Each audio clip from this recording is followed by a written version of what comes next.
So today we're here to talk about why you need a buyer's agent. The market has changed, the world has changed, the internet has changed, COVID has changed everything.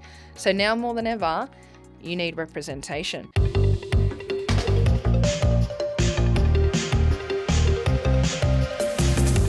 Hi everybody, I'm Amanda from Buyers Agency Australia and I'm here with Dragan. Hi everybody, I'm Dragan Demovski, founder of Buyers Agency Australia. So before we get into it, I just want to remind you that the content in this video is not intended to be interpreted as advice. We are having a conversation that is general in nature.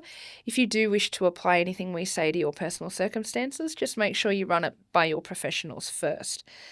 So Dragan, so people that are looking to purchase a property through a buyer's agent, right? I want to walk through that process with you. Sure. So if I'm looking to purchase a property, do I already need to know what I want to buy? Do I come to you and say, hey, Dragan, I want to buy a 4-bedroom, 2-bathroom house? Or do you do the thinking for me as well? Well, it's first of all and foremost is understanding why. Why are you buying it? What's your goal? Then what we do is work back from there so we can achieve that. Now, is that financial freedom in the next 15 years? And how does that look like on paper? So from there, we then sit down and plan that out for you. And then we come up with a solution to say, okay, well, this is the type of properties you need in the next so many years moving forward to reach your goal to a certain point. So when I come to you as a client, do I need to know my start point or my end point? Do I come to you and say, hey, I want, a house with this income, or I want to retire in 20 years with this income? What do you need to know from me? Ideally is your end goal. Why are you doing this? What's the purpose? And from there, we work back on how we can achieve this. Then we show you different strategies and examples on how quick we can get you there. Okay. We assess your risk tolerance and then we give you options. And from there, we then, strategize a plan moving forward. So you don't just go and negotiate with real estate agents for me. You're actually planning my whole portfolio. Of course, that is a part of it. We do negotiate. That is one small part of the plan. Now, one thing that a lot of people struggle to understand with buyer's agents is that role of the real estate agent, where anyone can approach a real estate agent and start negotiating with them on a property, right?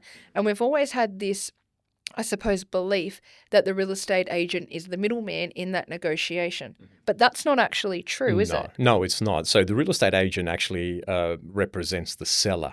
So their job is to get the most they can for their clients. Where what we do as buyer's agents, we represent the buyer, our client, to actually find the best suitable property for them and negotiate the best price on their behalf. So if I'm approaching the real estate agent directly, what are my limitations without representation? Your limitation is experience on negotiation. We do this day in, day out. That's a small part of the process, but yeah, that would be one. Now, what incentive is there for the real estate agent to get the higher price rather than the fastest price? Well, their commission. How does that work? Well, the more they get for their clients, the more commission they actually get. Do you charge a commission? No, we as a buyer's agent shouldn't be actually charging commission because it doesn't work to their favor or to the client's favor because they're there to get the lowest price for the clients. How does it work when they're working off commission? So we work on a flat fee no matter the cost on the property. So then in that way, the client has confidence that you're not working in collusion with the real estate agent to both increase your commission. Exactly, that's right. But to make another point as well, as a buyer's agent, if you're working with a reputable buyer's agent that's been around for a while, they have a solid network with other real estate agents that are selling the property. So what happens, purchasing off-market properties, that's a big thing. Some buyer's agents can do, some claim they do, but then they show properties that are already online.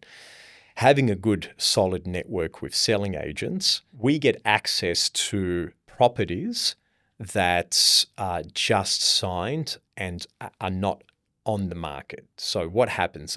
Agent calls us, they say, hey, whatever the reason is, we've got a client that needs to sell quick. Here's property, do you have a client? Because they know we have clients ready to go, pre-approved cash buyers. We then do our due diligence. We see that property fits a criteria for Bob and Jane. and we will then negotiate a better price. Of course, we will dig deeper into find out what's their reason for selling this property. Whatever it may be, they just probably purchased one house.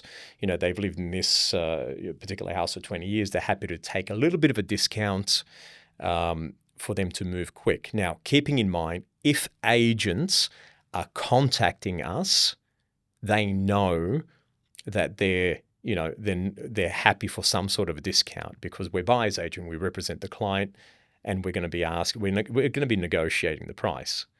So already there, we're one foot ahead, knowing that we can get some sort of a discount. So that deal that your clients will have access to off market, because you've received a direct phone call from the real estate agent who's been given an instruction, sell it for whatever price you have to. I'm a desperate vendor, or for whatever reason.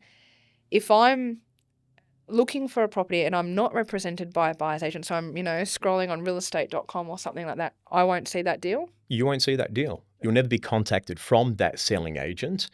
Why do they contact us? Is because, they looked after us, we looked after them. They're going to contact us again before they actually go to their database. And they're coming to you because there are circumstances with the vendor that necessitate a quick sale at a discount. Exactly. So they won't hit the market, because once they hit the market, they're looking for top dollar then. Exactly. So I miss out already. Yep.